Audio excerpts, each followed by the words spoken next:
میرا جوان بیٹا فوت ہوا اچانک، تو سب سے لائق بھی تھا، سب سے قابل بھی تھا، سب سے نیک بھی تھا۔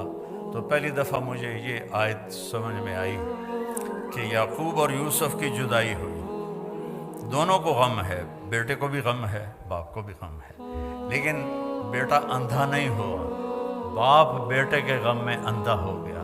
وَابْيَضَّتْ عَيْنَاهُ مِنَ الْحُزْنِ فَهُوَ كَظِيمٌ، یوسف کے غم میں ان کی آنکھیں ختم ہو سفید ہو گئیں، یعنی یہ جو درمیان والی پتلی ہے یہ بھی غائب ہو گئی۔ اتنا دکھ دیکھا، جیسے بچپن جیسے پیدائشی اندھے ہوتے ہیں ان کی پتلی نہیں ہوتی، اس طرح غم تھا کہ پتلی غائب ہو گئی 40 سال۔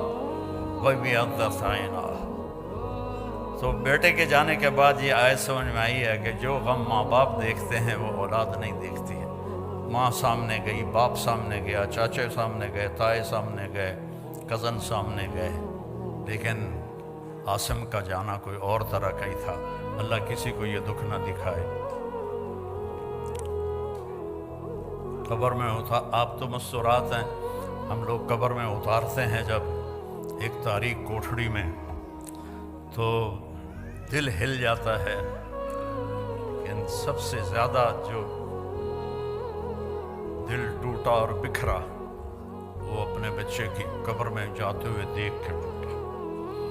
تو یوسف علیہ السلام کے لیے یعقوب علیہ السلام کی آنکھیں سفید ہو گئیں، لیکن اپنے بچوں کو ایک دفعہ بھی نہیں کہا کہ تم نے میرے بیٹے پر زیادتی کی اور اس کو تم نے تباہ کر دیا، ایک دفعہ بھی۔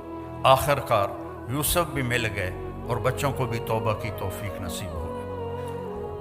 بچہ برائی کرے، غلط کرے، بچی کرے، اس کو سینے سے لگاؤ، اس کو پیار دو، اس کو تانے نہ دو، آپس میں بھی پیار محبت سے رہو۔